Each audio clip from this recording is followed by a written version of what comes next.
Gloria lil Mulej. Nilqawkom eżis Maltin u Għawċin madwar Malta u Għawdex u Kamuna. Alleluja. Għal dawk, forsi ovvjament għandna nies komuna wkoll.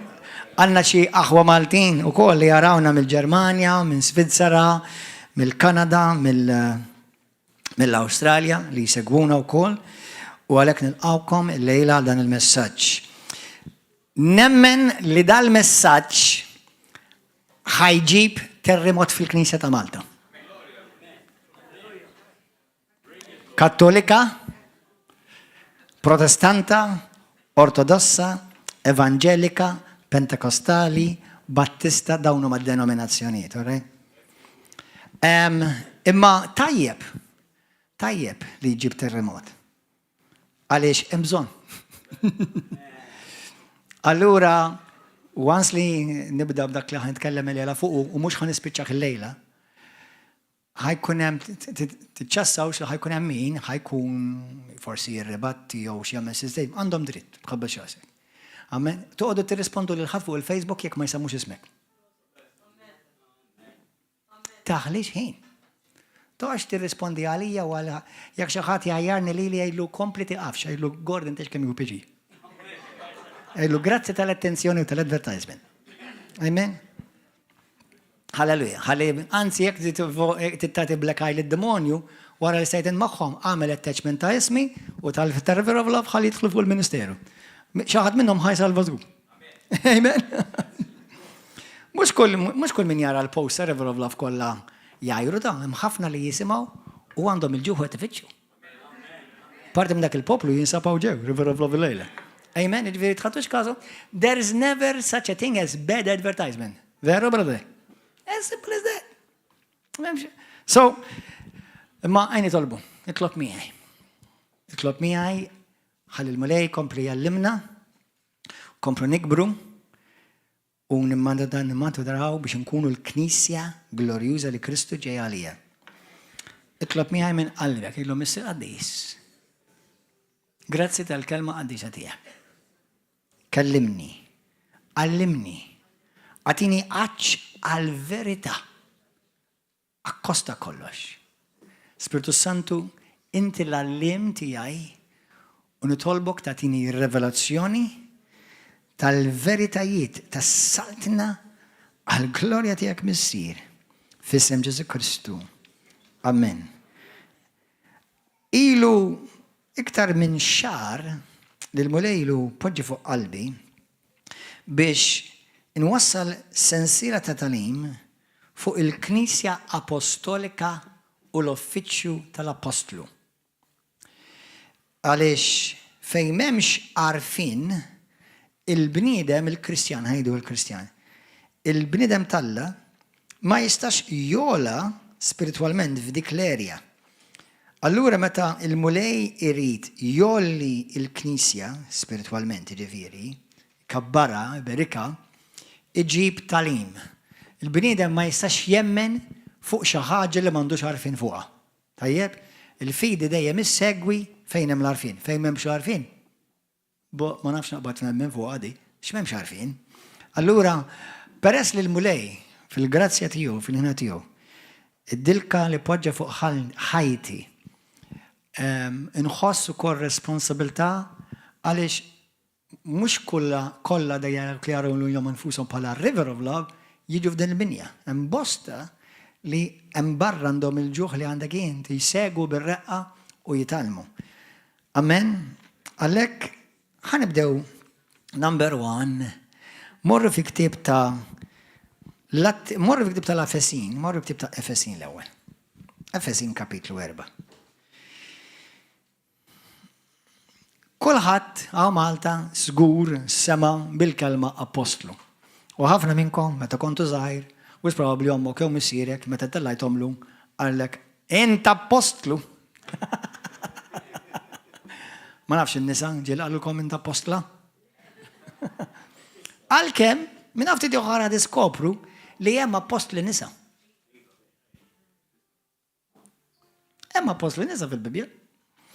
Issa dan interessanti fil-ktib ta' Efesin kapitlu 4 ħammorru. Meta jiena ovvjament bħal maġġoranza tal-Maltin, għalkemm illum il-nazzjonalità tħaltet ħafna. Pero tlajt f'background kattoliku Ruman. U l-unika apostli li jiena kont aware tagħhom kienu dak li jsejħu it-12 l-apostli. U sa ċertu punt, u dik il-biċċa hija verità. Dik baqgħet l-istess, dawk it-12 dejjem baqgħu 12.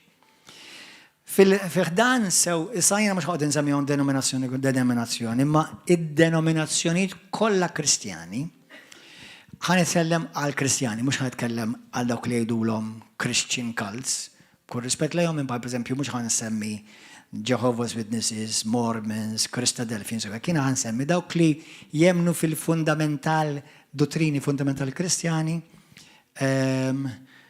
li fuq laf dak li huwa fundamental naqblu. Pero ħafna kristjani li huma parti minn knejjes u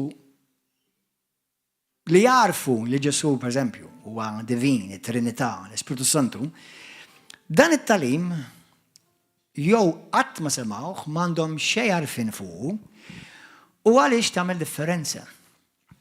Il-bniedem qatt ma jista' javvanza lil minn fejn ma hemmx informazzjoni. You can never go further than what you know. Amen? Allora, once you are taught, you have been given an opportunity to rise. Għattifmu sassa? U f'daw l-axħar xar, fl-ispirtu tiegħi, minħabba fil-grazzja li Alla poġġa fuq ħajti, dejt nħoss li jiena responsabbli għal dawk li tafuni dak li ma tafunix siru għafuni. Dak li ma tafunix, ma tiddux tafuni, jessevri tafuni. L-importanti li tafulilu. Amen? Imma ħassejt responsabilta li inġib ċertu għarfin. Għaliex b'mod ġenerali, dan is-suġġett huwa mistur u ħafna kristjani ma jafu xejn fuq, inkluż evangeliċi, inkluż pentekostali, inkluż karizmatiċi. Sewwa, ġifieri ngħid semmi daw in-nies għax daw suppost li nies li jemmnu fl-Ispiritu Sant. Sewwa, imma ħanibda mill-very basic. Il-kelma apostlu, dak li fil-Griki hija l-kelma apostolo, ġej mill-żewġ kelmiet apo u stolos li tfisser delegat. Delegat. Tfisser messaġġier. Messaġġier. Tfisser wieħed li ġi mażul u mibgħut. Xi ħadd li ġi mibgħut b'awtorità minn taħt xi ħadd li għandu awtorità. Jiġifieri pratikament l-apostlu u l-xogħol apostoliku hemm differenza, se ngħidilkom. Qatt ma jkun u li apponta lilu nnifsu. L-apostlu jimsejjaħ minn Alla, kull min huwa Kristjan, l-ewwel sejħa li għandek hija minn Alla. Però sew Kristu u sew l-apostli kollha ġew mibgħuta. Ħadd minnhom ma bagħat lilu nnifsu. Issa din tiċċallenġja bosta knejjes fid-dinja, meta inti tirrealizza li hawn knejjes li dat-talim, dal-basic talim, laqqas jafuh. Għandek knejjes ukoll d-denominazzjoni saħ li jiġħdu ix-xogħol apostoliku. Għandek knejjes oħrajn ukoll anka fil-ċirku evangeliku li ma jemnux fl-uffiċċju ta' l-apostlu. Għaliex din hija importanti? Ħanaraw għaliex importanti, imma ħanibdew mill-ktieb ta' Efesin kapitlu 4. Kapitlu 4. Dan jitkellem Pawlu l-Apostlu. Ibda vers 10. Dak li niżel, jitkellem għal Ġesu, dak li tela fuq is-smewwiet kollha biex jimla kollox, vers 11. Huwa dak li ta' lil xi wħud, kulħadd jgħid xi wħud. Mhux kulħadd, lil xi wħud. Li jkunu apostli. 2 lil xi wħud, mhux il kulħadd, xi wħud, profeti. Lil xi wħud evangelisti, mhux kulħadd, lil xi wħud. Lil xi wħud rajja, pastors, u lil xi wħud mal-min. Daw jissejħu il-5 ministeri governattivi. Bl-Inglis, they are the governmental offices, gifts and offices. Ħankomplu. Daw il-5 partikolari jitrawmu il-qaddisin ġifri b'daw il-5, by the way, daw il-5 kollha jagħmlu l-Ġesu sħiħ. Għax Ġesu huwa apostlu, profeta, evangelist, raj u mal. Ġesu huwa il-5 l-huma. Meta il-Knisja ma tarafx il-5 l-huma, mhux qed tesperjenza il-Ġesu Kristu sħiħ. Għalhekk bosta knejjes ta' kull denominazzjoni saru postijiet ta' antikità, ta' żbuħija, ta' storja, history, sewwa, imma dak li nħobb insejħilhom jiena saru postijiet ikabod. Il-glorja ħarbet.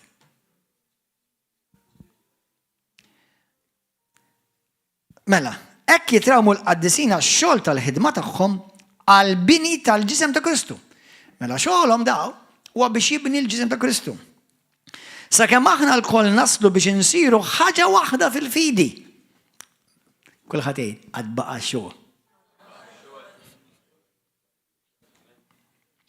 U fl-arfin tal-iben Alla insiru bniedem magħmul matur fl-aħjar żmien. Ix-xogħol apostoliku huwa isimgħu għadi. It depicts a military expedition. Ix-xogħol apostoliku huwa xogħol expedition militanti. Ix-xogħol apostoliku it's a frontline ministry. L-apostlu, l-uffiċċju tal-apostlu, ma hawnhekk naraw 5 apostli, 5 ministeri, u għed minnhom l-apostlu. Ftit xi senta ilu jew xi ħaġa tistgħu tmorru tarawhom fuq il-YouTube, kont għamilt sensiela ta' tagħlim jiena. Il-profeta u l-Knisja profetika morru warawhom. Għax hekk itkellem fid-dettall fuq l-uffiċċju tal-profeta u x-xogħol profetiku. Il-Knisja wkoll hija profetika. Hija evanġelistika. Sewwa, imma mhux ħanitkellem fuq hekk illum ħanenfasizza l-apostlu. Issa għaliex hija daqshekk big deal di paste. Għaliex aħna kollha imsejħin għax-xogħol apostoliku. Isimgħuni, b'kull rispett lejn id-denominazzjoni kollha. Mhux għax-xogħol Kattoliku, laqas għax-xogħol Evanġeliku, laqas għax-xogħol Protestant, għax-xogħol apostoliku. U x-xogħol apostoliku, il-moviment apostoliku u l-uffiċċju tal-apostlu dejjem jiddilja with governmental authorities. Is the one particular office u l-uffiċċju partikolari minnhom kollha that he addresses spiritual governmental principalities. The rest don't. So, meta m'hemmx x-xogħol apostoliku, id-dilka apostolika u l-uffiċċju tal-apostlu li huwa jew warrab, jew innegat, jew qatt ma nsemmuh, jew ma nimxux fih, jew ma niprawx fih. Il-Knisja mhux qed topera fil-qofol li Kristu sejħilha biex topera. Allura, number 1, b'mod ġenerali, kollha kemm aħna msejħin għax-xogħol apostoliku, xi tfisser? Għax il-mod basic, l-iktar ħaġa mod bażiku, il-kelma apostolo tfisser wieħed mibgħut. Fil-ktieb ta' Ġwanni 20, vers 21, Ġesu jgħidulhom hekk. Ġesu qalilhom għal darb'oħra, il-paċi magħkom. Bħalma l-missier bat lili, hekk ukoll jien nibgħat lilkom. Sewwa fil-ktieb ta' Mattew kapitlu 28, vers 18 sa 20, u Mark 16, vers 15 sa 20, Ġesu jibat ixandar il-Vanġelu lil kull min jemmen, lil kull disċipju, lil kull Kristjan. Allura, parti mix-xogħol apostoliku qed iseħħ. Imma għandek bosta denominazzjonijiet fejn, speċjalment ċertu denominazzjonijiet, u jisimgħu niżew. li jew tant ħakkmithom it-tradizzjoni tal-bniedem li l-ebda wieħed minn dawn l-affiċċji ma jissemmew fil-Knisja partikolari u denominazzjoni partikolari, jew nkella ma jarfux dawn l-uffiċċji kollha. Pereżempju, jarfu biss l-evanġelist, jarfu lil pastor u forsi t-teacher. Imma mbagħad fejn jiġi għall-profeta u għall-apostlu jgħidu li dawn l-affarijiet waqfu. Imma mhux vera. Aqqas għandek bżonn tkun taf Bibja li inti tkun taf u l-ewwel tinduna li da xogħol ma waqafx. Kemm kien dawk li intom ma tafu xejn fuq il-Bibja, jew forsi ma tafx ma tantx għandkom għarfin. Il-biċċa kbira intom taħsbu jew ħafna jaħsbu li kull ma kien hemm apostli huma biss 12. Pawlu li ma numru jiġi. Tiġa farrakna il-forma. Dak li irreplacja lil Ġudas li ma numru jiġi. Mattias, l-14 wieħed. Issa, jekk ikun ħin ħadħlu fija. Ma fil-Bibja jissemmew madwar 24 apostlu. Issa tħabbix rasek. Għax ma jfissirx li għax kollha jissemmew apostlu kollha l-istess livellu kategorija. Number 1, kontu tafu li mu l-ewwel apostlu? Morru fi ktib tal-Lut kapitlu 3. L-ewwel apostlu mhuwiex Pietru. Pietru kien wieħed mill-apostli. Morru fi ktib tal-Lut kapitlu 3. Għaliex din hija importanti, pastor? Moħkom hawn, ħanitkellem profetikament issa. Għaliex iż-żmien li aħna deħlin fihom, kemm minnkom temnu li d-dlam u l-ħażinet jiżdied brat qawwija. Moħkom hawn. Ħafna minnkom taqraw l-atti tal-apostli u hekk għandkom taqraw l-atti tal-apostli. U nejru għall-apostli. Nejru għall-moviment tal-Ispiritu Santu l-qawwa li wrid li kienet tidher fil-Knisja Apostolika. Sa believe it or not, ħafna minn Kristjani jinsew li l-atti tal-apostli, l-maġġoranza tal-apostli laqas jissemmew. Għandek qisu l-ewwel 5 kapitli u l-25 kapitlu li jmiss ma jsemma l-ebda apostlu mit-12. Jibdew jissejħuhom apostli oħrajn. Pawlu, Barnabas, Mattias ma tantx jisew, infatti. Anyway, hemm ħafna oħrajn. U allura tinnota li l-Knisja li finqas minn 100 sena, by the way, dak iż-żmien ma kienx issejjaħ Kattolika. Il-kelma Kattolika bdiet tidher madwar 300 sena wara. Il-kelma Kattolika Romana bdiet tinstema' u il-kelma Kattolika Romana kif jafuha ħafna llum bdiet eżattament id-data kienet fil-1054. Il-kelma Kattolika instemat qabel imma kienet ix-xejra tagħha u l-għamla tagħha tinsema differenti għal dak li tkunu tafu aktar morru nisimgħu il-messaġġ dan l-erba' u dan l-erba' ta' qabel fejn jitkellem fuq il-Bibja, il-Kristjaneżmu u l-Kattoliċiżmu. Anyway. Allura inti tara li l-ewwel 100 sena tal-Knisja, il-Knisja kienet mimlija qawwa sopranaturali. Il-Knisja Apostolika mhux apostasi. Tinstema simili imma kompletament l-oppost. Il-Knisja Apostolika hija Knisja mimlija qawwa. Waħda mill-affarijiet li neżżet il-Knisja mill-qawwa talla għaliex il-Knisja minn fuq baqgħet tippridka l-Vanġelu saret a social security or a social service. That's it. Servizz soċjali. Il-Vanġelu mhux servizz soċjali, il-Vanġelu jitrasformak. Il-Vanġelu tas-saltna jiġi u jiddomina atmosfera ta' pajjiż raħal totali. U f'100 sena l-Imperu Roman li kien l-akbar imperu fl-istorja u l-iktar wieħed li jagħmel atroċitajiet nistgħu ngħidu sa ċertu punt, il-Knisja ħakmitu u ddominatu.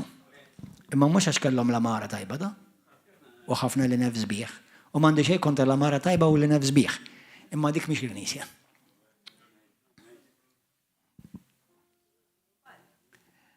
Għax il-Knisja Apostolika hija id-DNA tagħha hija sopranaturali. Ħafna mill-knejjes ta' Malta ta' kull denominazzjoni huma mejta. Totali. Jekk tmur oppressa d-demonju, oppressa d-demonju terġa' toħroġ. Jekk tmur marit, jgħidlek dak iċċettaħ bħala salib mingħand il-mulej. Għax ma jafux dak mhux il-Vanġelu, dak mhux il-Vanġelu huwa. L-esperjenza li bniedem għandu bżonn jitwiegħed minn ġdid, ħafna knejjes ma tiġix ippritkata fih. Mela qed naraw li l-Knisja Apostolika ma tantx tidher. Efessin 4 rajna, mela, ħanaqraw Lud kapitlu 3 vers 1 l-ewwel. Isma' għax Ġesu l-ewwel u l-ogħla apostlu. Il-pożizzjoni tiegħu ma kien hemm ħadd qablu u ma jkun hemm ieħor ħadd iktar warajh dik il-pożizzjoni. Għalhekk l-aħwa qaddisin vers wieħed. Li ma qaddisin jitkellem. Għalina, kulħadd jgħid inqaddis. Għid il-dak ta' dejk l-inti san.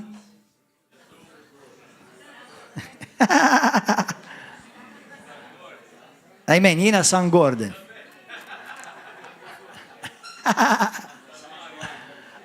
Il-Bibja, għal dawk li intom ġodda l-lum fostna, moħħom hawn. Fit-testament il-ġdid qatt laqqas darba mal-Kristjan huwa qatt indirizzat bħala midneb, dejjem indirizzat bħala qaddis.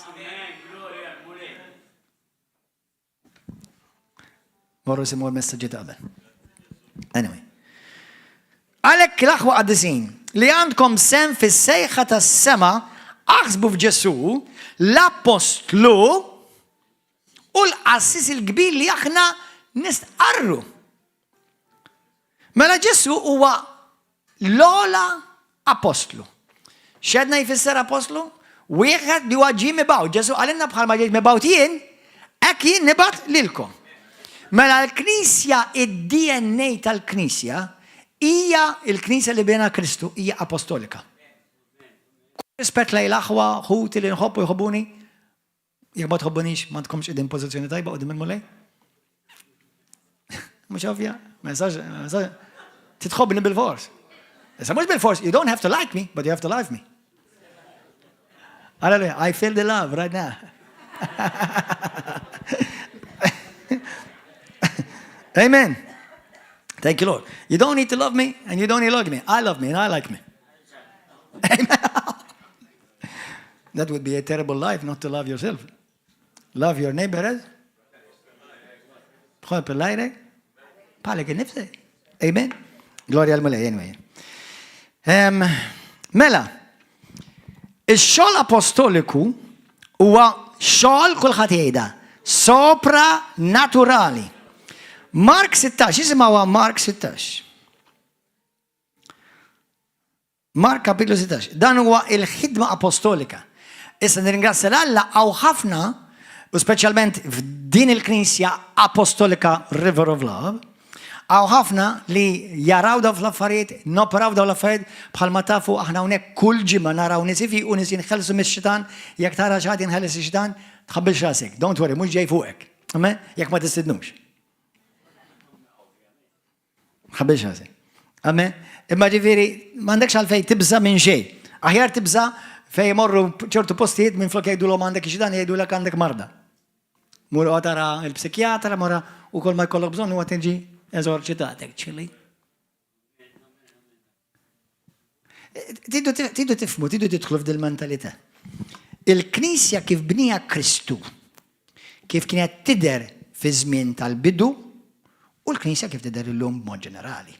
U jekk inti tkun realistiku jekk innifsek, hemm oċean kbir jaqsam.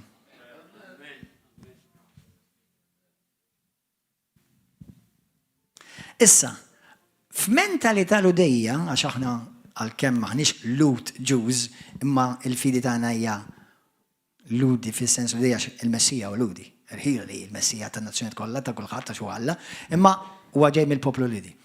Il-mentalità ludija dejjem taħseb circular, ġieli smajtu għadi? Circular thinking? Aħna naħdmu linear, beginning and end. Imma il-mentalità ludija, kif jaħsbu l-apostli, kif kien jaħseb Ġesu jadi, biddu u ġili għattilkom di. Tmim. Il-biddu u tmim irridu jkunu l-istess. Għax Ġesu mhux ġej għal-Knisja prostituta, ġej għal-Knisja glorjuża mimlija qawwa u glorja. Amen, mux kolħal konvint mid-dera. Ija l-verità ħu. Għalek l-iskrittura tejlek bħalma kim il-bidu, ek ikun fl-aqqar, fit-tmim. Amen. Gloria lil-mulej. Mela, Mark 16, vers 15, għarawa. Din għal kull min jemmen jitammet isalva. Iżda min ma jemmen xikun ikkundannat. U dawn huma s-sinjali li jisieħbu lil dawk li jemnu. Mhux il-dawk li jemnu, ma din ftakar din hija d-diżin ta' knisja li ħalaq Kristu. Dan għandu jkun in-normal. Fismi keċċu xjatin, jitkellmu bil-sna ġodda, jaqbdu strib bidejhom u jekk jixorbu xi xorb li jġib il-mewt ma jagħmilhomx ħsara. Jqegħdu jdejhom fuq il-morda u dawn ifiqu. Dan huwa xogħol River of Love. Imma għadu mhux biżejjed biex nipprovalek li dan huwa Alright, tajjeb, grazzi mulej, u l-Ispiritu Santu jaħdem fejn hemm lupa ċana u miftuħa. Imma dak mhux biżejjed biex nipprovalek li dan huwa xogħol apostoliku, x'inti għandek bosta karizmatiċi u apostoli għaw karizmatiċi pentekostali li jarawhom dawn l-affarijiet. U grazzi jiżdied, jalla jiżdied. Ma fejn jiġi issa għax-xogħol apostoliku naraw balbuljati fih dan knejjes evangeliċi, fih dan knejjes protestanti, fih dan knejjes ortodossi, pentekostali, minn kollox. Naraw balbuljati għax il-xogħol u l-ħidma u l-uffiċċju apostoliku huwa xogħol governattiv. Mela, l-uffiċċji kollha li jissemmaw fil-Bibja huma kollha soprannaturali. Aħna rajna Lut kapitlu 3 vers 1. Issa, morru fil-ktib ta' l-Apokalissi, anzi le, morru fil-ktib ta' Mark 3. Għanna issa 12 l-apostlu, mela Ġesu huwa l-ewwel u l-ola apostlu, ħadd ma ħajodlu postu dar. It-tieni għanna 12 l-apostlu daw, tkun kemm tkun midluk bil-Ispiritu Santu, inti qatt ma tista' ssir 13 il-wieħed. All right? Għaliex daw jissejħu 12 l-apostli tal-ħaruf.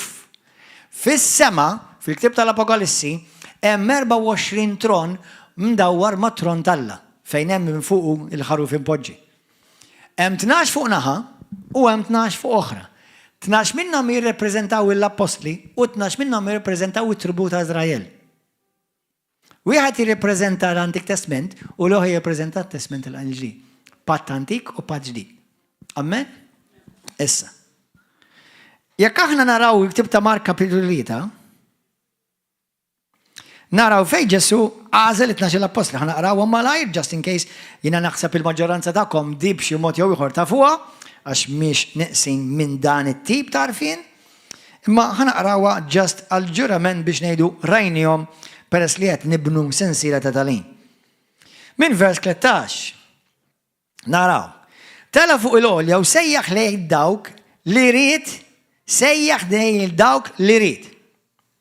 U ma resqu lejh u għażel 12 li semmihom apostli biex kulħadd jgħidha jibqgħu miegħu. Mhux mazzija ma' nanna mal-kuġina ma' Ġesu. Ħajimxu ma' Ġesu. Ħajjixxandru lil Ġesu. ħajjimitaw lil Ġesu, ħajresqu n-nies lejn Ġesu. Amen. Jibqgħu miegħu. U biex jibgħathom, jippritkaw, u jkollhom is-seta daw it-12 ikkaċċu x-xjaten. Ma passer aħna hawnhekk naraw nies jinħażu mix-xjaten, aħna maħniex wieħed mit-12. Eżatt, għax dak li għadna kif rajna f'Mark kapitlu 16, mhux 12 biss, dak għal kulħadd, għal kull min jemmen. Sewwa?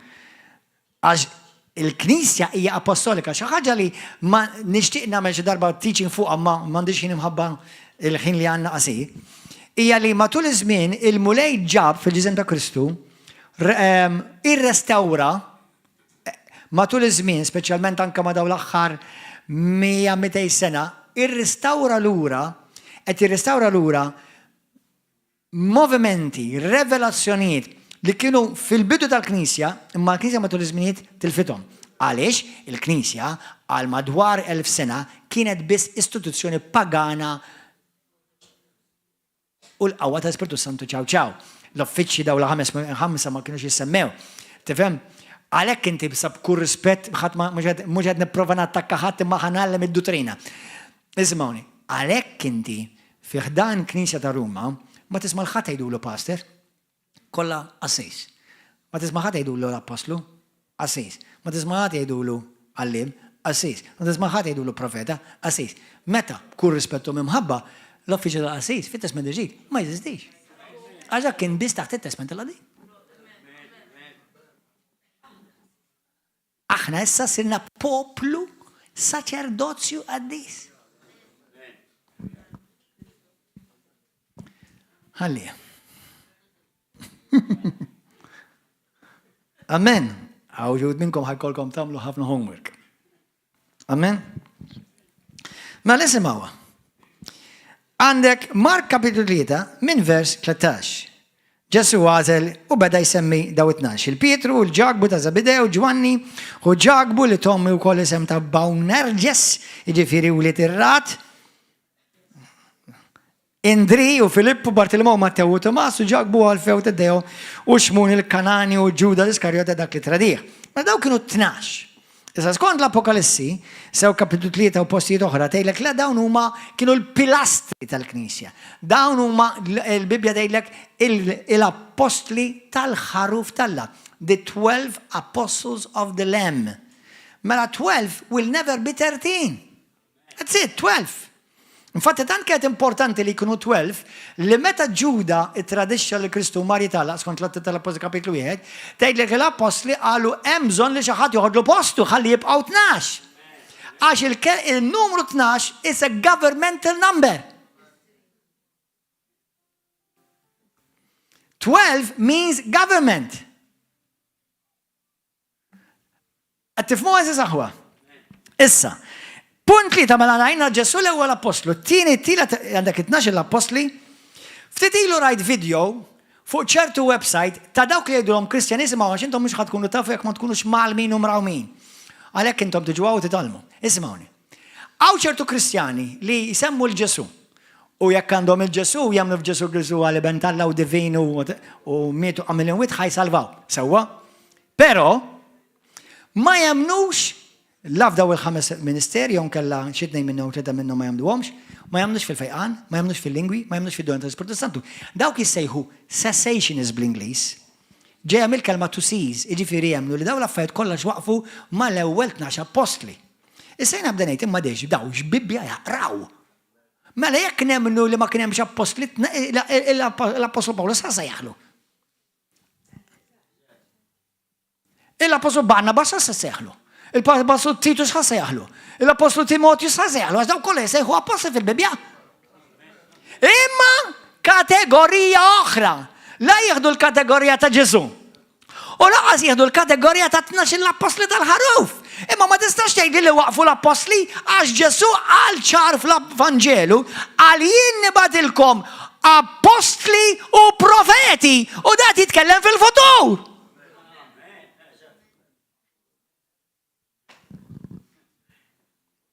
Ma setax jitkellem fil-passat għax fit-testament il-qadim m'hemmx uffiċċju tal-apostlu, profeti kien hemm fit-testament ma kienx apostli. Għattifhom? Anyway. Alleluja. Allura issa l-biċċa xogħol di għaliex huwa importanti li da aħna nitalmuh u nifhmuh. Għaliex meta inti l-Knisja titgħallem, il-Knisja spiritwalment moħħhom hawn tola spiritwalment. Because what we are coming against is not flesh and blood.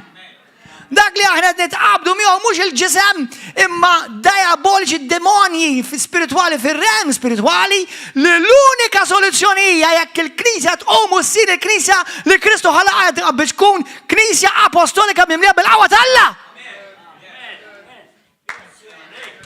Halleluja!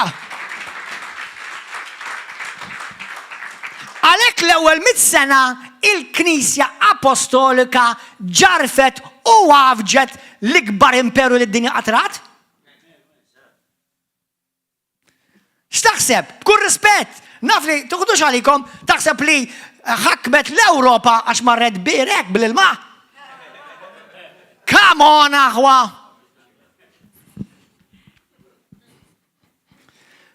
Taf meta tuża l-ilma?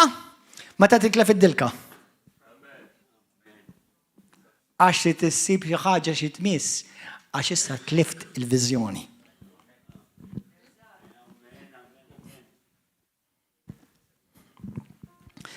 Tlieta. M'għandi xejn kontra jekk tuża l-ilma tista' tuża l-baħar sieħ għalija, imma mingħajr qawwa Alla xejn. Amen? Mela issa t-tielet tip ta' apostli, it-tielet tip ta' apostli għandek il-Pawlu fija, l-apostlu, il-ġagbu. Eżatt, dan għal dawk li indhom ġodda tiskandalizzaw xukom fil-Bibja tagħkom qiegħda wetkom. Anzi issa tarawha bejnielkom stess. Il-ġagbu hu Ġesu, il-Ġuda, dawk it-tlieta sewwa. Mela għandek il-Ġuda, il-ġagbu u għandek il-Pawlu u dawk it-tlieta. Daw ukoll fil-Bibja jissejħu apostli. U mhumiex parti mit-tnax.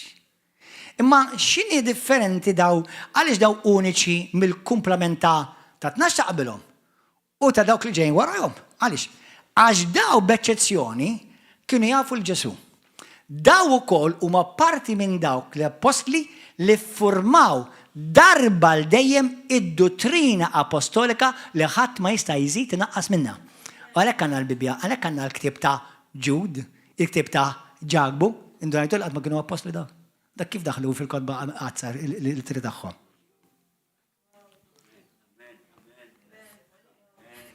Qed tifhmu? Ejn naraw xi skritturi. Mela għandek morru fil-ktieb tal-Apostli kapitlu 13, morru malaj. Qed tieħdu pjaċi? Alleluja. Isimgħuha. Atti kapitlu 13. Fil-Knisja ta' Antiochia, by the way, Antiochia kienet knisja l-ewwel knisja li batet sent off apostles. Il-Knisja ta' Antiochia kellek il-Knisja ta' Ġerusalem minn fejn bdiet. Mbagħad kien hemm Knisja Antiochia li kibret li ħafna mill-apostli kienu jmorru hemmhekk. Infatti minn dil-Knisja ġie mibgħut Apostlu Pawlu. ħafna jaħsbu bħalma konna naħseb li Pawlu dellu Ġesu u da mar u bada jibda jibni l-knejjes jevanġelizza. Kemm għamel xejn l-ewwel nett għamel żmien jaqdi fil-Knisja l-Bibja tgħidlek. Jaqdi taħt l-apostli. Anzi meta derru Ġesu u għamel żmien Ġesu jirawmu u mbagħad l-Iskrittura tgħidlek sew l-apostli batu għalih. Dak li semgħu ġagbu bat għalih. Sewwa u batu li ġagbu biex imur ġibu. U sew il-mulej ovvjament għallu biridek titmur tintaqa' mal-apostli. Ħalli inti ma tkunx għal rasek imma tkun taħt awtorità apostolika.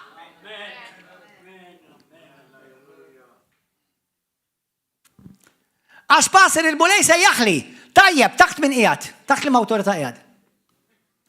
Mhux Alla bagħatni, all right, Alla jsejjaħlek. Imma jibgħatek il-bniedem believe it or not. Ġesu bagħat li 12 ovvjament, imma għaxu kien dak li beda dan ix-xogħol apostoliku. Wara Ġesu għandek 12 l-apostli. Daw 12 l-apostli fil-Knisja ta' Antiochia kien hemm apostli, kien hemm profeti, kien hemm għalliema, u mbagħad bdew huma jibgħatu. Mbagħad tara l-Pawlu jibgħat l-oħrajn. Bat il-Titu. Dan għaliex huwa xogħol importanti. Għaliex dan huwa xogħol li Ġesu jrid jara stabbilit fuq pajjiżna Malta. Dali ħajbiddel l-atmosfera ta' pajjiżna. Bħalma diġà qed tinbidel u ħadtu xejn u l-ebda d-demoni ma jista' jwaqfu. Halleluja. Amen. Glorja l-mulej. Amen. Thank you, Jesus. Mela, għandek Atti tal-Apostli simgħu. Fil-Knisja ta' Antiochia kien hemm xi profeti. Profeti, dak mhux fit-Testament qegħdin biss. Le, anke fit-Testament ġdid qalbi. Imma qatt ma nisimgħu pritkat fuqha. Jiena nisma' rajt u llum naqra u nippritka fuqha. Barnaba xmur li jgħidulu Niger Luċju minn Ċirenja maħan. Mela kien hemm għalliema f'dil-Knisja. Kien hemm profeti u kien hemm apostli. Mela naraw f'kapitlu 1 naraw 3 uffiċċji differenti. Morru fil-ktieb ta' Galatin, kapitlu 2. Kapitlu 2. Ħanibda naqra Isimgħu, Pawlu. Sa Pawlu tant kien apostlu powerful, dellu Ġesu, għalmu Ġesu, Pawlu stess jgħid li dak li ġie moddi lili minn Ġesu. Però xorta mort nissottometti li nifsi taħt 12 l-apostli. Għal dawk li għandhom knejjes, ħan sejħlhom knejjes, ħan kunu loving illum. Sewwa. Li jew qasmu xi knisja u bdew knisja. Jew għax jafu bdew jistedjew il-Bibja u jafu jippritkaw bdew knisja. Ix-xogħol apostoliku ma jibdix hekk. Ix-xogħol apostoliku tibda l-ewwel tiġi mibgħut, għax l-ewwel tittaqdi. Għax kull apostlu ġenwin l-ewwel ma huwa ibn. He is a son, not an orphan. There's much to be taught.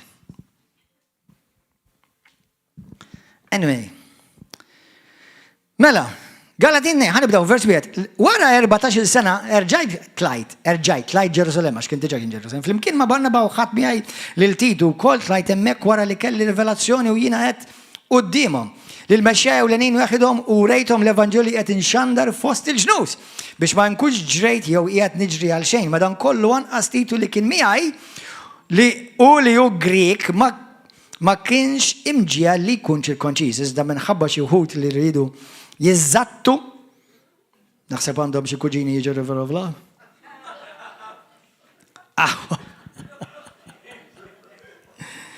Aħwa folos li ndaħlu blajet biex jissindikaw il-libertà tagħna li għandna fi Kristu Ġesu ħalli jitfawna fil-jasar għax ovvjament idu jpoġġhom taħt il-liġi ġew dak jidej. Lilhom anqas għal waqt wieħed biss ma irħejnilhom iwaqqawna għalihom. Ħalli bekk il-verità tal-Vanġelu tibqa' sħiħa għalikom. Min-naħa tagħhom il-mexxejja kienu x'kienu li xejn ma jimpurtani jew ma jimpressjonani Alla lejn wiċċ ħadd ma jħares dawk li kellhom isem ma żiduli xejn ġdid lili. Anzi, għal kontrarju meta raw li kienet fdat ix-xandir tal-Vanġelu fost il-ġentili, kulħadd jgħid ix-xandir tal-Vanġelu fost il-ġentili, bħalma kien lil Pietru fost il-Lut. Żewġ apostli, żewġ viżjonijiet, żewġ missjonijiet, l-istess Vanġelu, issa naraw għadi. Għax dak li ħadem Pietru u għamlu apostlu għal fost il-Lut, ħadem ukoll bija għal fost il-ġentili. Meta għarfu l-grazzja li kienet mogħtija lili ġagbu kefa li huwa Pietru u Ġwanni li kienu meqjusin bħala l-kolonni taw lili u l-Barnaba li til-leminija tagħhom ġifieri l-approvazzjoni. Okay? B'sinjal tal-għaqda ta' bejnietna biex aħna naħdmu fost il-ġentili u huma jaħdmu fost il-Lut. Talbuna biss li min-naħa tagħna nibqgħu niftakru fil-fqar ħaġa li fittixna nagħmilha li konna nagħmilha minn qalbi. Ismawni. Da bħal Pawlu li huwa jiġi l-14 l-apostlu għax li ieħor huwa Mattija kapitlu 1. Jiġi l-14 l-apostlu. Dak kitab il-maġġoranza tat-Testament il-ġdid u ma kienx wieħed mit-12.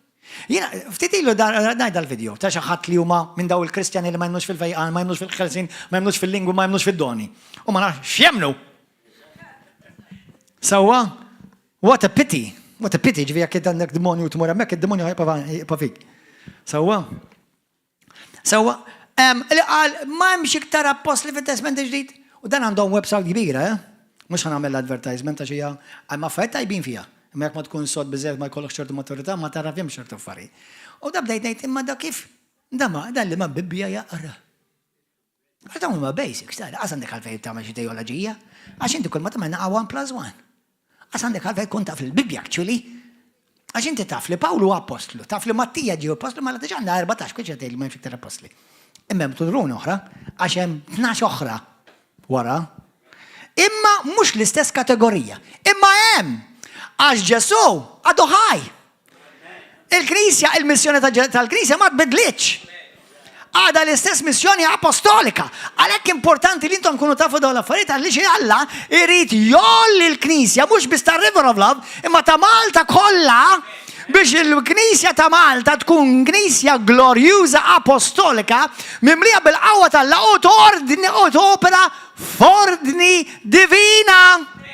Infatti jekk intom tinnotaw, ma nafx li ma' knisji oħra f'Malta, denominazzjoni differenti, jitkellmu fuq ordni divina da jitkellem River of Love. Ġilli notajtu?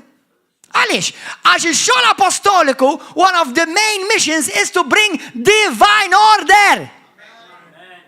U xanna, knisja ta' wieħed jaqsam dal-knisja u jibda knisja. Wieħed jaqsam dal-grupp u jibda grupp. Dak mhux xogħol apostoliku, dak huwa xogħol ribelluż apostasy.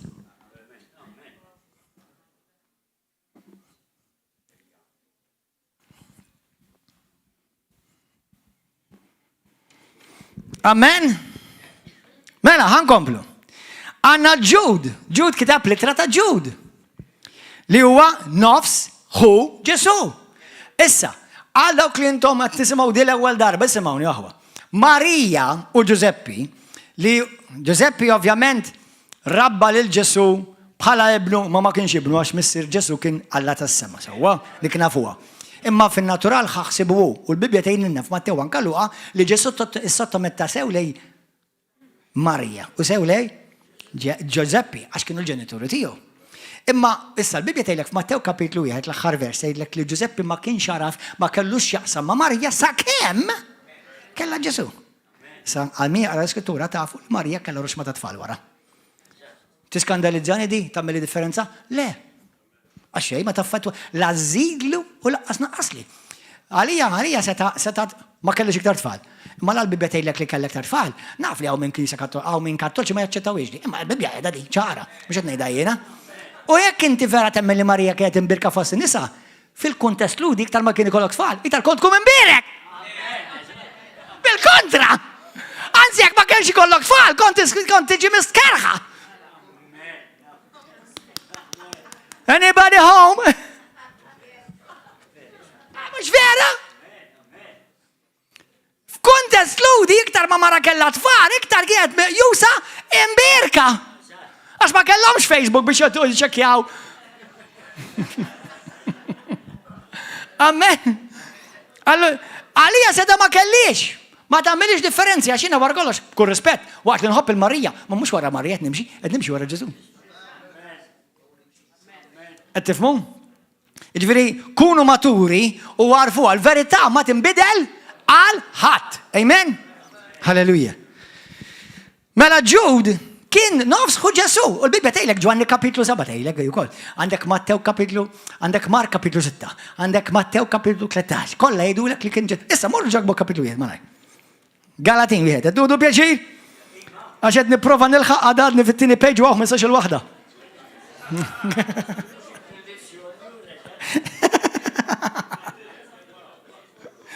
Fil-kas nagħtikom coffee break, mbagħad inkomplu.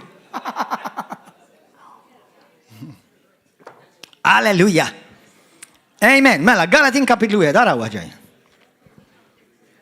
Mela għandek il-Ġagbu, għandek il-Pawlu, għandek il-Ġud. Dawn huma apostli fil-Bibja, imma mhux parti mitnax. Huma dawk li xi wħud jgħidulhom transitional apostles. Jon kella foundational apostles. Foundation għal raġuni li kienu inklużi fid-dottrina kristjana. Dawk li huma formaw id-dottrina kristjana. Ismawni, jiena u inti ma nistgħu nbidlu l-ebda dottrina kristjana. Anzi, jekk tagħmel hekk tiġi eretiku. Li hawn ħafna wkoll, sfortunatament. Amen. U hemm ċertu dottrini, letteralment, jekk ma toqgħodx attent, jekk tawwiġhom tista' tpoġġi ruħek fil-periklu. Amen. Galatin kapitlu 1 isma' vers 19. 19 jekk nisba. Le, sewa. Vers ħanibda minn vers 17. Billa ma tlajt Ġerusalem għal dawk li kienu apostli qabli. Ok, vers 18. Imbagħad 3 snin wara tlajt Ġerusalem inżur lil Kefa Pietru. U bqajt miegħu 15 il-ġurnata. Mill-apostli l-oħra ma rajt il-ħadd. Iżda rajt il-Ġagbu hu il-mulej. F'dan li qiegħed nikdbilkom nixxet quddiem Alla minix nikdeb. Amen? Alleluja. Grazzi Ġesu. Mela daw għamlu daw it-tlieta, għal-kemm mhumiex fit-12, mela daw tismawni. Mela daw jiġu issa. 14, 15, 16 il-wieħed. Tiġanna 16 l-apostlu. Daħt nejdu tgħid li forsi uġu minnkom, kemm minnkom dan huwa basic għalikom. Għaw xi minnkom dan li basic għalikom? Basic? This is basic? Ħamma minnkom qed titgħalmu affarijiet ġodda llum, olli dejkom. Gloria għal-mulej, ħalli, ma nħossniex qed ngħid affarijiet li diġà kollha tafuhom, praise God. Alright, mela Mattias kapitlu 1, mhux Mattias, sorry, Atti tal-Apostli. Atti tal-Apostli kapitlu 1 vers 23 u 26. Tgħidlek li Mattias ġie magħżul wara li għamlu xejdulhom dawk id-deċ, ma mhux daw tax-xorti, id-dajs, xejdulhom bil-Malti, dajs. Id-dadi talbu lil mulej qalu mulej dak li intażilt. U rejna inti bl-Ispirtu Santu fuq minn ta' għaddada jkun 12 l-apostlu. Insomma, u peress li d-data għażletu qatt ma samma aktar. That's just a thought, a food for thought just for you. Anyway, imma ma jbiddel xejn. Xorta jiġu għed 12. Anyway, imma le, ovvjament, nemlu li huwa għall-għażlu, imma vera, fani naf qatt ma jiġi msemma aktar darbohra. Issa, dawn huma issa il-kumplament issa r-raba tip ta' apostli. Issa fejn idħlu, jiena wint. Issa fejn idħlu dawk li jgħidulhom xi wħud jgħidulhom modern day apostles. Imma modern day. There's no old day or modern day or future day, is apostles. Tifhem? Huma apostli li għadu iġorru dilka apostolika fuq ħajjithom. Amen? U hemm kif tista' tarafhom dawn l-apostli? Infatti ħanilkom testimonjanza bomba. Ftit ilu rajt video ta' wieħed brother Muraraħ. Please, Muraraħ. Tletzijat. Imma ħajkun werti tinwedek. Dan huwa ex-witch and warlock. Are you ready for the piece of news coming? Mela dak kien l-ikbar warlock, saħħar warlock tal-Afrika. Kien jgħix Malta.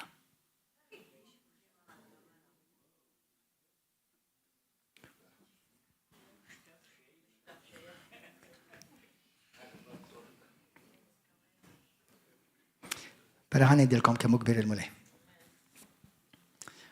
Hemm affarijiet li nixtieq naqsam magħkom ma ma tifilħuhomx.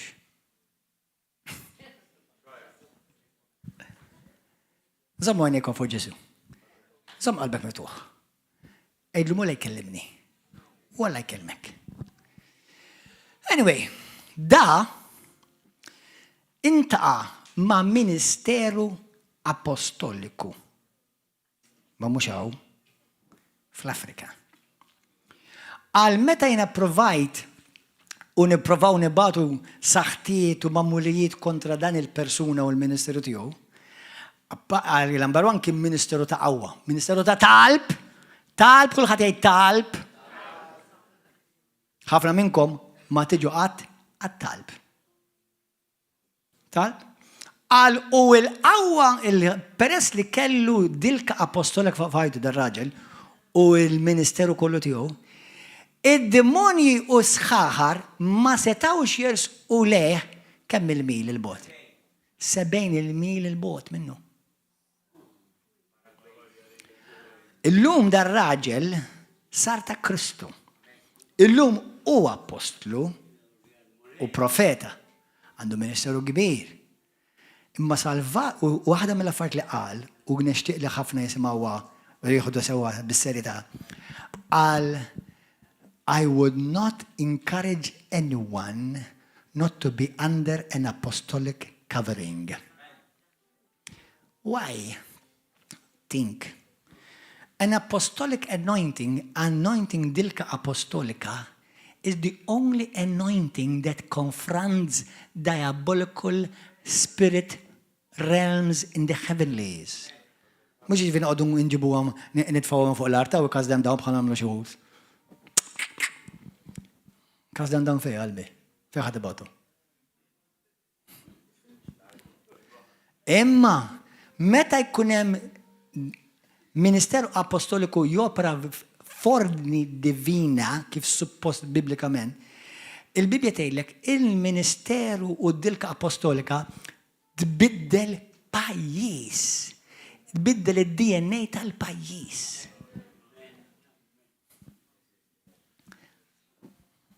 Shout it. Tbiddel DNA ta' pajjiż. Hallelujah! Gloria al-Mulej. Daw l-apostli, għandek l-ewwel 12, u anka dawk li huma foundational apostles, daw kollha raw il-mirakli ta' Ġesu Kristu.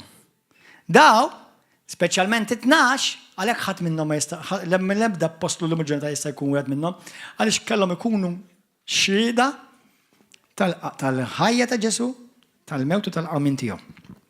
Amen. Issa, apostli oħrajn li jissemgħu fil-Bibja, ħantikom ir-referenzi, insemmihomkom u ntikom ir-referenzi għax m'għandniex ħin. Pawlu, Rumani kapitlu 1 vers 1. L-ewwel Korintin kapitlu 1 vers 1. Galatin 2 vers 9, eċetera, fej kontinwament jgħidlek jiena apostlu. Issa, ħanilkom xi ħaġa. F'kollox fil-ħajja, f'kollox. Meta tisma' tispiċċa u mbagħad tisma' nies oħrajn jagħmlu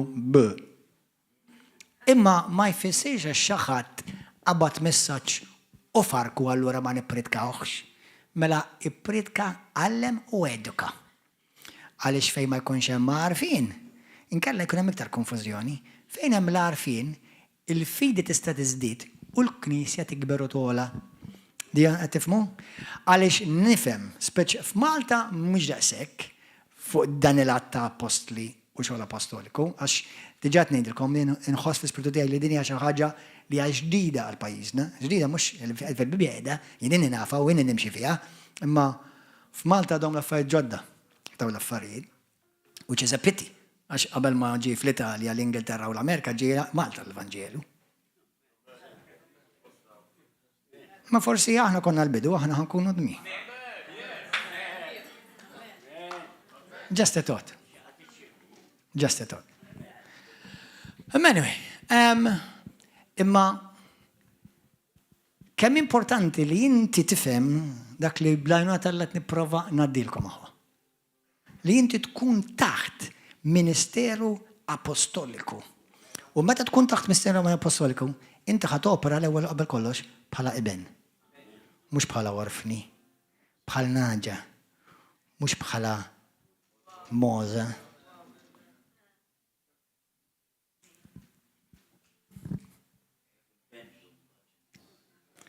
Issa għaw ħafna nies. Isma, il-kelma apostlu mhux titlu, il-kelma apostlu huwa uffiċċju apostoliku li ġej minn Kristu. Hija dilka apostoliku, hija pakkett ta' ministeru. Imma ħansemmilkom dawn l-apostli. Ġieli smajtu jgħidu fl-iskrittura, anka fl-iskrittura tgħidha pereżempju, li hemm apostli foloz. Kemm minnkom temnu li hawn apostli foloz? Kemm minnkom temnu li hawn profeti foloz? Moħkom għaw. By default, la temmen li jeżisti l-fals, jeżisti l-ġenwin. Sewa, jekk jiena nur il-xaħat minnkom karta waħda ta' 30 euro, kawma minnkom tuħduha u tmurru s-sarfuha? Għaw xaħat juħodha jmurru s-sarfuha? Maw, xu! Ma l-ewel li tinduna hija falsa, ma teżistix. Imma jekk inti tibda tara l-Pastor Gordon Tanzal ġenerus, u f'da waqda nibda neħħendja per eżempju karti tal-500 kull wieħed minnkom. Sewwa, keep dreaming, baby. All right. Inti tgħid ħan iċċekkja kux vera di, kif jasaq wieħed jagħti 500? Għaliex, għax taf li teżisti l-ġenwin. Inti fehem? Mela, għal dawk li jgħidu, għax dak profeta falsu, dik profeta falsu, dak profeta. Oti naqa kwit. Għala naqal ek ħalli ma tmurx tamel li l-ek nifsik. Xi ġudit xqoddim Alla. La tgħid li jeżistu l-profeti u l-apostli foloz. Mela kun kapaċi jorini l-apostli u l-profeti ġenwini. Xalla jbirek il-foloz kollha jafu jarfuhom, ġenwini fejnu. u kif ħatarafu?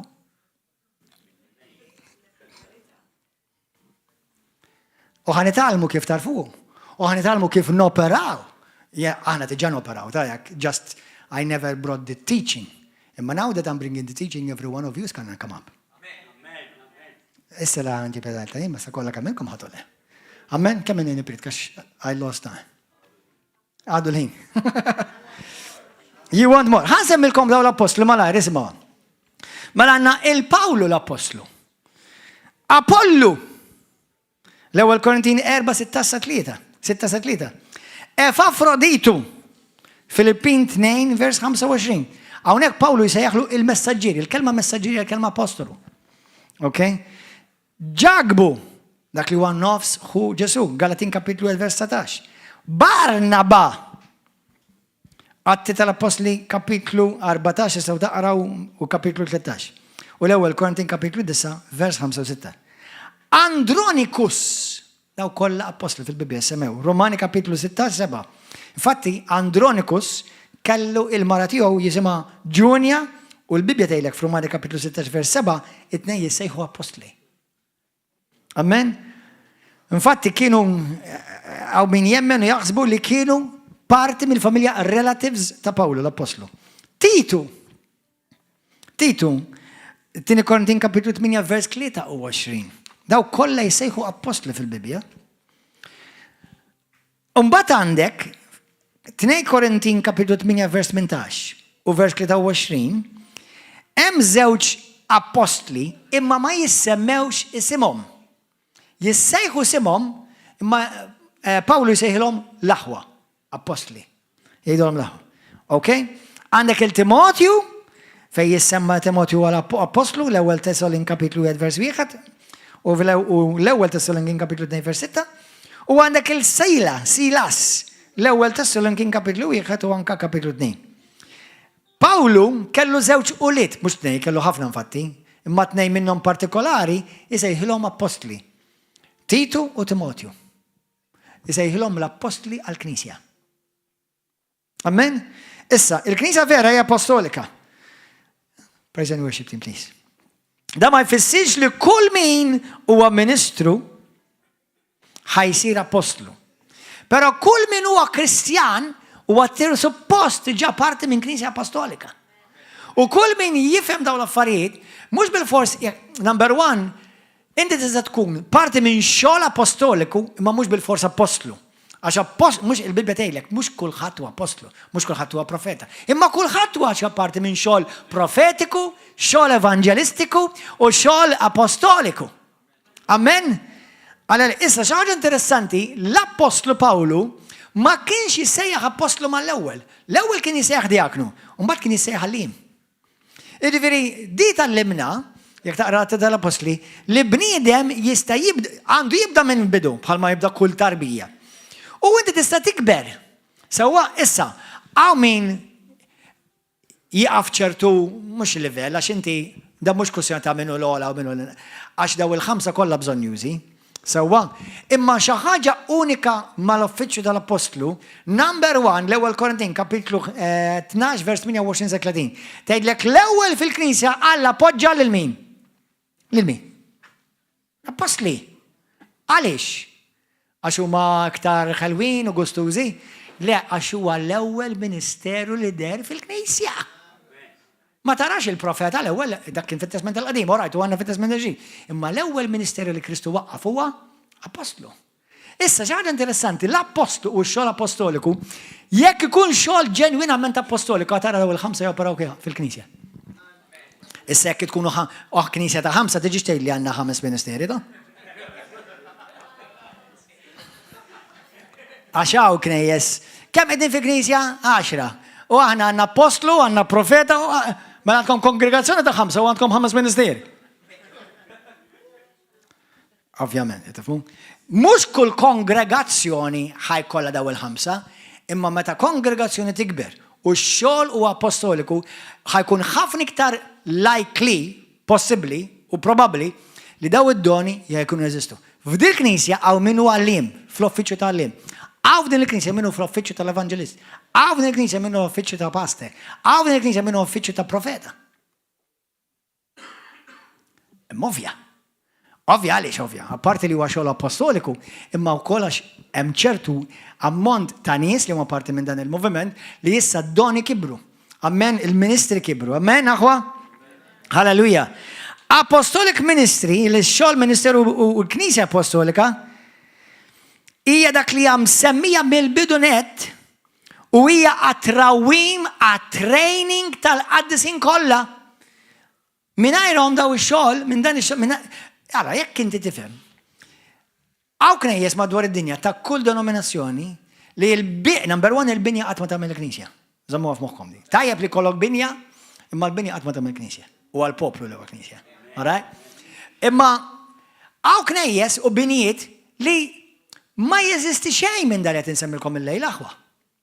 U dawk it-tip ta' knejjes aħjar jgħalqu illum qabel għada. Tgħidli għaliex pastor? Għaliex meta inti għandek ħafna restaurants minn fejn tagħżel, l-għażla mhux bil-fors kull restaurant għax hemm ħafna restaurants kollha tajbin. Hawn ċertu knejjes aħjar jgħalqu llum qabel għada. Għaliex? Għaliex ħafna jaħsbu li huma an option, when actually the option is very few. Issa naf li x-xogħol huwa kbir, imma tant saru balbuljati matul is-snin, tant saru ereżijiet u knejjes saru eretiċi li ftit jirrikonoxxu li mu vera x-xogħol il-moviment tal-Ispiritu Santu u x-xogħol apostoliku. Amen? Fil-ktib tal-Atti tal-Apostli rajna li kien hemm apostli fil-Knisja l-ewwel Knisja, Atti kapitlu 11-27 kien hemm il-profeti wkoll. Għandna l-ewwel Korintin kapitlu 12 li għadni kif semmejtilkom vers 27-30. Issa, ħanilkom daw l-aħħar 3 punti nifqu għawillu. Daw l-aħħar 3 punti nifqu. Dan huwa xogħol li ma tistax timmissja li ma tarax fix-xogħol apostoliku. Ikbu daw it-tlieta. U daw jinsabu fil-glaw daw 3 żewġ skritturi, Galatin 2 vers 9-10. Ix-xogħol apostoliku u l-apostlu ġenwin ma jistax jaħrab li ma jxandarx il-Vanġelu moħkomaw. La ta' Knisja Kattolika, la Knisja Protestanta, la Knisja Battista, la Knisja Pentekostali, il-Vanġelu tas-Saltna. Għax is-Saltna Ġesu batna nxandru moru xandu l-Vanġelu tas-Saltna, għajdulhom is-Saltna talla waslet. Għaliex il-Vanġelu tas-Saltna base? Għax fejn il-Vanġelu tas-Saltna jiġi mxandar, tfisser li jinta tixxandar u twitti triq għas-Sultan biex jiġi jirrenja.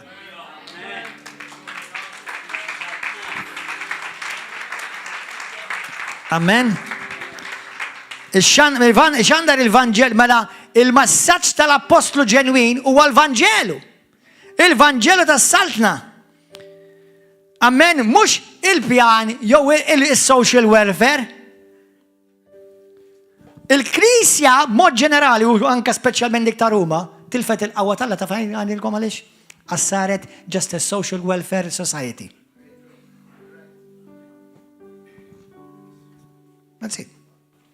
Tajjeb li ngħinu l-foqra u tajjeb li jkollna sptari, tajjeb praise God u jagħmlu lej. Imma dak mhux il-Vanġelu. Dak jista' jagħmlu l-Buddist, l-Ateist u jagħmlu l-Agnostu. Dak mhux il-Vanġelu. Il-Vanġelu tas-Saltna jeħilsek minn kull ħakma diabolika. U dik mhux għal kull b'rispett mhux għal ta' Ruma biss, il-Knisja Protestanta just as dead. Ortodossa l-istess. U ħafna Evanġeliċi l-istess. Number 2, Pawlu xjajt li dil-grazzja li ġiet mort li biex jiena nippriedka l-grazzja ta' Kristu. Mela tu, il-xogħol apostoliku u l-messaġġ apostoliku huwa il-messaġġ tal-grazzja. Amen, mhux tal-liġi. Nibda ngħid imma ħassa ċertu waħwa. Lord help us.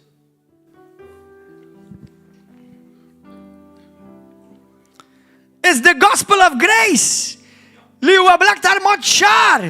Anka Pawlu jgħid l-ewwel Korintin kapitlu 15 vers 10. Permezz tal-grazzja tal-la jien min jien.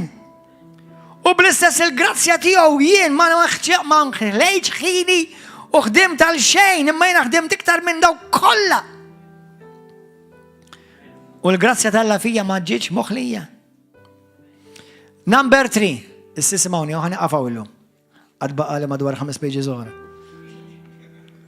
Eżmoni. Kull apostlu ġenwin, għadna ħafna ċedal ma jtava di, apparti li huwa ben, huwa about. Listen, a true apostle is never somebody who went, but it's somebody who is sent. We have a lot of went ones. I went and started. I went and did. I went and... Are you sure it was God?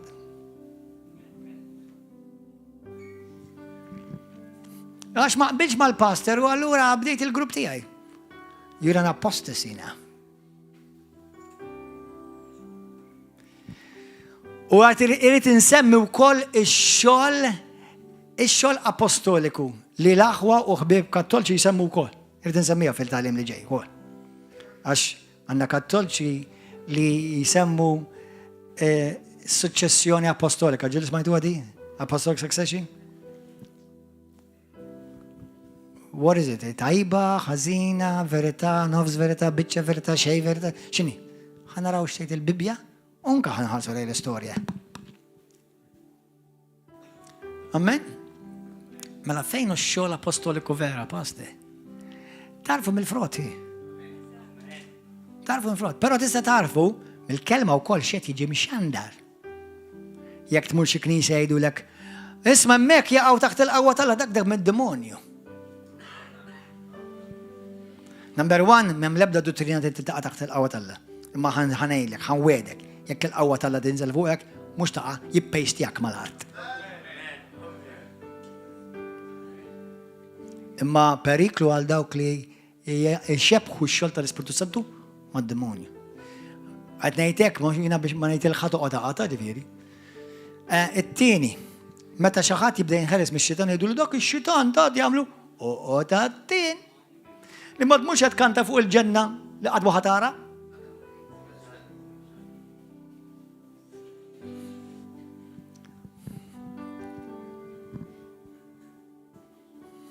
Tkunx preżentus, itgħallem.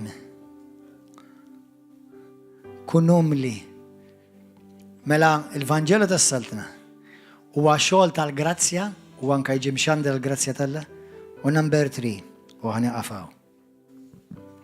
Huwa xogħol mibgħut lejn żona speċifika, għal grupp ta' nies speċifiku, għal area speċifika, għal żmien speċifiku.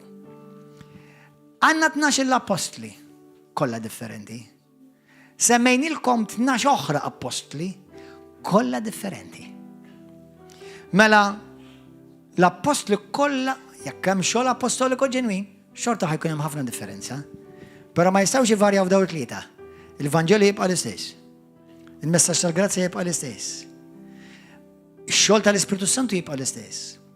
Però mhux kulħadd, mhux kull apostlu mibgħut l-istess nies. U bħalma jgħid fil-Ktieb tar-Romani kapitlu 15, Pawlu qal, jien ma mmortx inxandar il-Vanġelu fejn diġà huwa mxandar.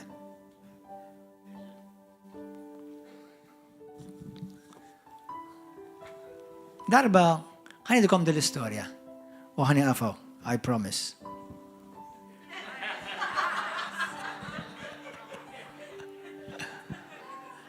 Meta number 1 bħalma tafu ħafna minnkom tafu ma li ħafna ġodda ħosna. Jiena ma rridx niġi Malta. X'ġifieri ma rridx niġi Malta? Jiena kont Malti, għadni Malti, imma jiena għamilt 15 sena ngħix barra. Ħsibt li ħankun xogħol li meta sir Kristjan, sir radikal Kristjan, intqajt ma' Ġesu Kristu, kelli viżjoni ta' Ġesu Kristu temmena ma tagħmelniex, ma jimportanix, ma tagħmilx differenza. Sewwa, ismani. Meta l-mulej sejjaħli biex jinxaddar il-Vanġelu, jiena Malta ma rridx niġi, mhux bħala holiday, kon niġi f'pjaċir, ma rridx niġi nagħmel xogħol. Ma meta l-mulej batni biex niġi nagħmel xogħol hawnhekk, u issa x-xogħol bil-grazzja tal-Alla u għall-glorja tal-Alla infirex ma' 7 nazzjonajiet. U għadna tnoddu n-nazzjonajiet. Amen? Meta konna fil-bidu tal-Ministeru, jiena u l-mara tiegħi, kelli, issa tiċċassa xi ngħidilkom. Wara kollox, dak li ngħidilkom ġara ħafna nies li vera kienu mimgħuta minn Alla fil-Bibja. Flejl minnhom kelli kont riqet f'nofs tal-lejl u madwar is-setejta fil-ħodu ġejt imqajjem u fil-kamra tgħidi qatt ma ġrat li reġgħet qabel, alright? Darba biss ġrat li. Ningasala ma tarġax tiġri li ta' spiss imma ġrat li darba. Imma nagħtu glorja lill-Alla sa jekk titmaqdar għamel li trid. Fis-setejta fil-ħodu daħal figura kbira diabolika fil-kamra. Apparti li kelli viżjoni ta' Ġesu Kristu meta kont l-Amerika, rajt il-Ġesu, wiċċu ma rajtulux. Imirti żoffjetta, kompli żoffjetta, tiqafx, kompli żoffjetta. U kien qalli il-missjoni tiegħi xogħol. Ma kien semmili l-Malta dak iż-żmien, il-Malta ma kien semmili. Ma kien semmili għan-nazzjonijiet. Ma meta ġejt Malta mbagħad, u l-mulej kien qalli ħanibatek Malta għal xogħol biex tibda Malta xogħol għax il-poplu tiegħi ta' Malta ma jafnix. Dan huwa x'qalli Ġesu. Għalli kif daħal dad-demonju kien kbir kien xi 7 piedi. Kellu xaru rasu għal-ponta u kellu farret fuq rasu dan l-entità. U għalli xi ħaġa interessanti li inkoraġġitni. Għalli minħabba d-dilka apostolika li hemm fuq ħajtek ma nistax imissek.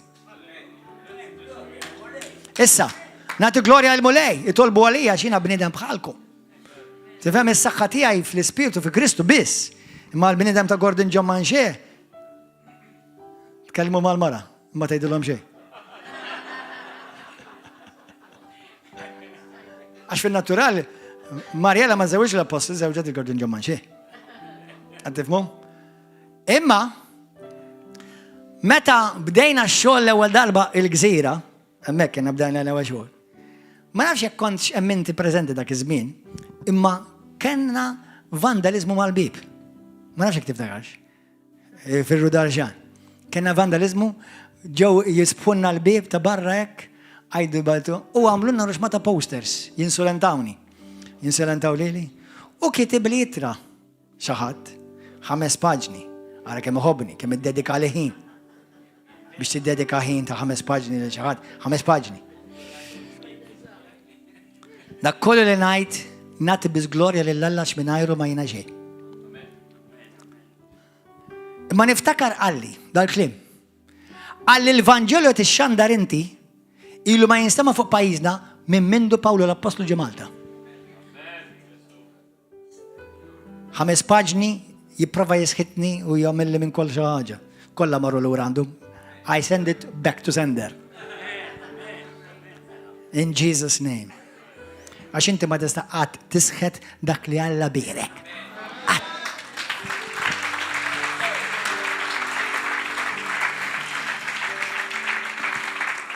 Imma fl-aħħar firma Lucifer. You know what I did? Hallelujah! Thank you, Jesus!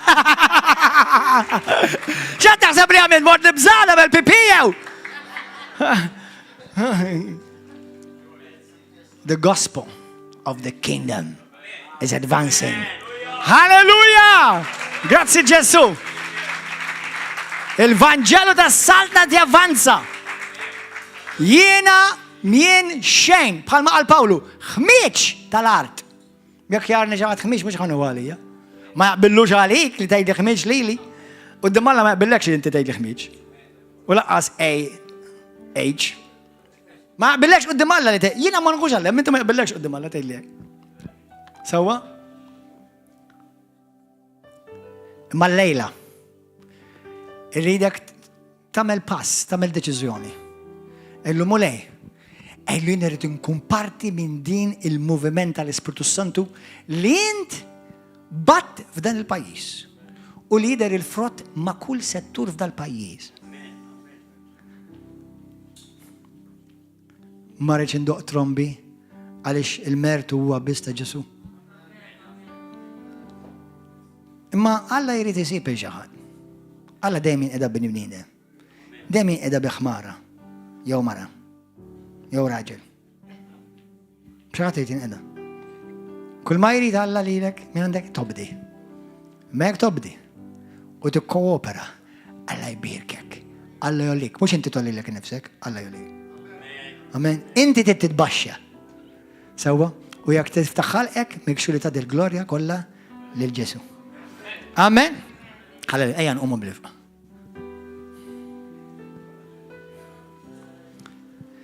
الليلة داك اللي انتم معه بريزنت يتسمعوا تاي لباستر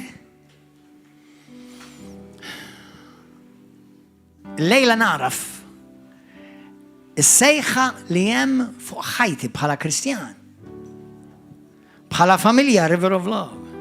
انتم اللي تزوروا اللوم الاول خليني لكم حاجه باي ذا واي ده المسج هو توتالمنت ديفرنت من المسج كلها تكون ارتزبت توتالي ديفرنت سوا الفيديو هذاك اللي انتم جوده ده المسج سينيال اللي يلا كلو بيان لي انت تكون هناك تسمعوا ده المسج.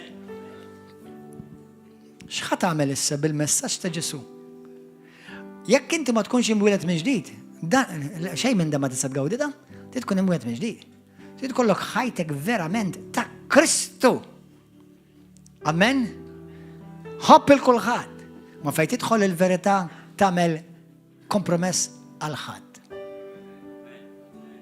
احنا نحب لدوتانا مش احنا لدوت اخوم وما لدوت وما عملوا لدوت لما يفوسه سوا اما حفنا منا احنا كنا لدوت جسو حفنا منا كنا لدوت شوشين. اما متى جسو مثلك حياتك متى جسو مثلك قلبك الله رتب لك قلبك فتح لك عينيك وتاكل جراتسا لتارا او شغلت الليله اللي باستر الليله ين رتم الديسيجن يال جسو انت من انت محكم او يسمعوني سوا على لا ما تعملوش ديفرنسا كم عندك فلوس ايش بوزيشني عندك كم عندك فاما كم عندك ادوكاسيوني ما تعملوش اي ديفرنسا بيب ويخ تعمل جنه ضيق وباش وكل خات من سالفة منه يريد يعدي بالفوز ما مش VIP دورز سايد دورز. أمين. بشر راسكم للملأ تكلم مع الملأ من قلبك السستس كلموا للجسو عيد له ملأ شتريت مني ملأ عمل مني داك لتريد انت ملأ بخل ما قالت ماريا عمل مني داك لتريد انت ملأ قديس ياك الليلة لك كوالا هرس عتموت الليلة انت لكو تموت على هرس الكم كل حد حموتو it's a very humbling truth but it's the truth كل كم احنا شدر بحموت فين حتموت حتموت الانفرن يو حتموت الجنة حيكون مفتوح بيبتا الجنة عليك عشان انت عرفت الجسوب على السيتو سلفاتور ديك وفير عملته الأول في حياتك يو حيجي ويبلك الانفرن دنيا توسيا من جسوب هذا صحوة ويا ديسيجن في ديك خط ما يستعمل عليك انت تتعملها الكوشة خط الليلة اللي باسترين اللوم اللي ناتي حياتي للكريستوري نبدأ نشدد المشية عدي سميها اسمعوني انت منتش هتكون بيرفكت جسو هو البيرفكت اما المنو خالي الجراتسيا تيو تخدم فيك واكتر ما تخدم فيك الجراتسيا اكتر تكبر تسخة ويتيك الجراتسيا لتجي وزات من ريت الريت وتبدأ تيتينا قطرة خميج ترابة كيف توزاني هلا مولاي كيف انت في الجلوريا كبيرة تياك عزلت دي البتشة ترابة